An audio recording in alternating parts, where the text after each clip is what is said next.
ગુજરાતમાં ઓનલાઈન ફ્રોડના કેસીસમાં સતત વધારો થઈ રહ્યો છે અને ખાસ કરીને યુપીઆઈ સાથે જોડાયેલા જે ફ્રોડ છે હવે લોકો માટે મોટો ખતરો બની રહ્યા છે। તાજેતરના આંકડા મુજબ રાજ્યમાં થતા લગભગ 70% સાયબર ફ્રોડ યુપીઆઈ મારફતે થઈ રહ્યા છે। અમદાવાદ અને વડોદરા જેવા શહેરોમાં આવા કેસો સૌથી વધુ નોંધાયા છે। ઠગો હવે નવી રીતો અપનાવી લોકોને નિશાન બનાવી રહ્યા છે અને સૌથી સામાન્ય છે કલેક્ટ રિક્વેસ્ટ, જેમાં તમારા મોબાઈલ પર પૈસા મેળવવાની જગ્યાએ પૈસા કપાઈ જાય તેવી રિક્વેસ્ટ મોકલવામાં આવે છે। ઘણા લોકો ભૂલથી પિન નાખતા જ તેમના ખાતામાંથી રૂપિયા કપાઈ જાય છે। અને બીજી મોટી ટ્રીક છે નકલી કોલ સ્કેમ। ઠગો બેંક અધિકારી અથવા કસ્ટમર કેર બની ફોન કરે છે અને ઓટીપી અથવા યુપીઆઈ પિન માંગે છે।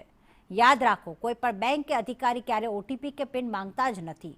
તે ઉપરાંત ક્યુઆર કોડ સ્કેમ અને સ્ક્રીન શેરિંગ એપ્સ દ્વારા પણ લોકો સાથે છેતરપિંડી થઈ રહી છે। એની ડેસ્ક જેવી એપ ડાઉનલોડ કરાવી ઠગો મોબાઈલનો એક્સેસ મેળવી રહે છે। ધ્યાન રાખવા જેવી બાબત એ જ પણ છે કે યુપીઆઈ પિન કોઈ સાથે શેર ન કરો, અજાણ્યા ક્યુઆર કોડ સ્કેન ન કરો અને કોઈ પણ શંકાસ્પદ લિંક પર ક્લિક ન કરો અને અજાણ્યા નંબર પરથી આવતી કોલ્સથી પણ સાવધાન રહો। તો ખાસ યુપીઆઈ ફ્રોડથી બચવા શું કરવું જોઈએ એ આપણે જણાવી રહ્યા છીએ। સાવચેતી રાખવાની ખૂબ જ જરૂરી છે। શંકાસ્પદ લિંક કોઈ પણ આવે એના પર ક્લિક ન કરવું જોઈએ, પછી એ પૈસા કમાવાની વાત હોય કે પૈસા કપાવવાની વાત હોય। સાથે યુપીઆઈ ફ્રોડથી બચવા માટે તમારે કોઈ પણ અજાણ્યા લોકોના કહેવા પર સ્ક્રીન શેરિંગ એપ જે છે તે ઇન્સ્ટોલ ન કરવું જોઈએ, જેના કારણે તમારી સ્ક્રીન જે છે અન્ય લોકો શેર કરીને તે એપ જે છે એને એક્ટિવ કરી શકતા હોય છે।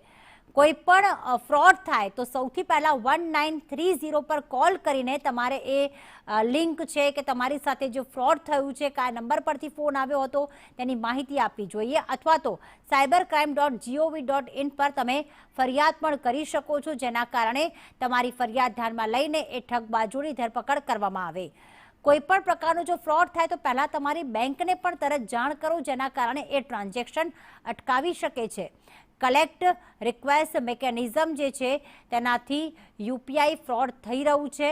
જે તમને એક લિંક કે મેસેજ આવે છે, રિક્વેસ્ટ આવે છે કે તમારા પૈસા કપાઈ જશે, તો એના પર ક્યારેય ક્લિક ન કરો। ક્યુઆર કોડ મેનિપ્યુલેશન પણ ન કરવું જોઈએ। ક્યુઆર કોડથી મેનિપ્યુલેશન ઊભું કરવામાં આવે છે, તમને ભ્રમિત કરવામાં આવે છે। સાથે સોશિયલ એન્જિનિયરિંગથી પણ આ ટેકનિકલ રીતે યુપીઆઈ ફ્રોડ થઈ શકતા હોય છે કે જેમાં અલગ સોશિયલ મીડિયામાં તમે કોઈ લિંક કે તમે કોઈ શોપિંગ કરો છો તો તેમાં પણ તમને લિંક આવી શકતી હોય છે।